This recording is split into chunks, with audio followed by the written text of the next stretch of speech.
Ucapan salam. Dengan sopan perkenalkan diri dan tanyakan identitas ibu. Anamnesis. Tanyakan tentang keluhan utama dan menggali riwayat penyakit sekarat. Tanyakan riwayat kehamilan, perkawinan, kontrasepsi ANC sebelumnya, kondisi kehamilan sekarang, riwayat haid dan HPHT, riwayat penyakit ibu dan keluarga, riwayat berobat, riwayat persalinan. Tentukan usia kehamilan menurut HPHT dengan rumus Nagel. Pemeriksaan umum, ada keadaan umum, berat badan dan tinggi badan, serta tanda-tanda vital. Untuk pemeriksaan khusus, jelaskan tentang prosedur pemeriksaan kepada ibu, juga bahwa pemeriksaan ini kadang-kadang menimbulkan perasaan khawatir atau tidak enak, tetapi tidak akan membahayakan ibu dan bayi yang ada dalam kandungan. Kemudian menaikkan kesediaan ibu untuk diperiksa. Persilakan ibu untuk berbaring terlentang, tutup paha dan kaki ibu dengan kain yang telah disediakan.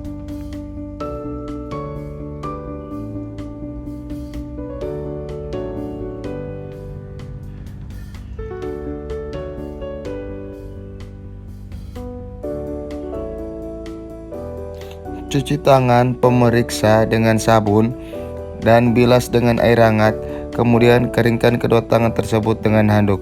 Pemeriksa berada di sisi kanan ibu menghadap bagian lateral kanan. Beritahu kepada ibu bahwa pemeriksaan akan dimulai. Proses pemeriksaan. Leopold 1. Letakkan sisi lateral telunjuk kiri pada puncak fundus uteri untuk menentukan tinggi fundus. Perhatikan agar jari tersebut tidak mendorong uterus ke bawah. Jika diperlukan, fiksasi uterus bagian bawah. Setelah itu, angkat jari telunjuk kiri, kemudian atur posisi pemeriksa sehingga menghadap ke bagian kepala. Letakkan kedua tangan unjuk telapak tangan kiri dan kanan dan rasakan bagian bayi yang ada pada bagian tersebut dengan menekan secara lembut telapak tangan kiri dan kanan secara bergantian. Pada usia kehamilan di atas 24 minggu dapat digunakan meteran untuk menilai usia kehamilan berdasarkan tinggi fundus uteri dalam sentimeter dan taksiran berat dan badan dengan menghitung TFU kali lingkar pinggang dan bersistem. Caranya, letakkan alat pengukur meteran di atas simfis os pubis sampai setinggi fundus uteri. Kemudian ukuran lingkar perut melalui umbilikus dari hasil perkalian yang didapatkan TBC dalam gram. Leopold 2. Letakkan telapak tangan kiri pada dinding perut lateral bagian kanan dan telapak tangan kanan pada dinding perut lateral kiri ibu secara sejajar dan pada ketinggian yang sama. Mulai dari bagian atas, tekan secara bergantian atau bersamaan atau simultan telapak tangan kiri dan kanan. Kemudian geser ke arah bawah dan rasakan adanya bagian yang rata dan memanjang punggung atau bagian-bagian kecil ekstremitas. Kemudian Leopold 3. Atur pemeriksa pada sisi kanan dan menghadap ke bagian kaki ibu. Letakkan ujung telapak tangan kiri pada dinding lateral kiri bawah. Letakkan telapak tangan kanan pada dinding lateral kanan bawah pada perut ibu. Tekan secara lembut dan bersamaan atau bergantian untuk menentukan bagian terbawah bayi. Bagian keras, bulat dan hampir homogen adalah kepala, sedangkan tonjolan yang lunak dan kurang simetris adalah bokong. Leopold 4. Pemeriksa menghadap ke arah kaki pasien. Letakkan ujung telapak tangan kiri dan kanan pada lateral kiri dan kanan uterus bawah. Ujung-ujung jari tangan kiri dan kanan berada pada tepi atas simfisis. Temukan kedua ibu jari kiri dan kanan, kemudian dapatkan semua jari-jari tangan yang meraba dinding bawah uterus. Perhatikan sudut yang dibentuk oleh jari-jari kiri dan kanan, konvergen atau divergen. Setelah itu, pindahkan ibu jari dan telunjuk tangan kiri pada bagian terbawah bayi. Bila presentasi kepala, upayakan memegang bagian kepala di dekat leher, dan bila presentasi bokong, upayakan untuk memegang pinggang bayi. Fiksasi bagian tersebut ke arah pintu atas panggul, kemudian letakkan jari-jari tangan kanan di antara tangan kiri simfisis untuk menilai seberapa jauh bagian terbawah telah memasuki pintu atas panggul.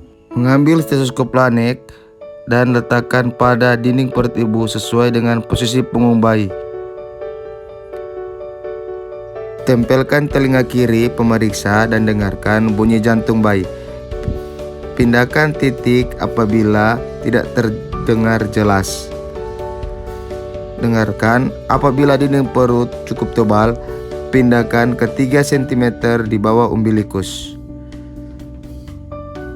Dengarkan selama 60 detik. Normalnya 120 sampai 160 kali per menit. Setelah itu letakkan semua peralatan yang telah digunakan pada tempat semula. Lakukan pemeriksaan tambahan bila diperlukan. Beritahukan bahwa prosedur pemeriksaan telah selesai. Angkat kain penutup dan rapikan kembali pakaian ibu.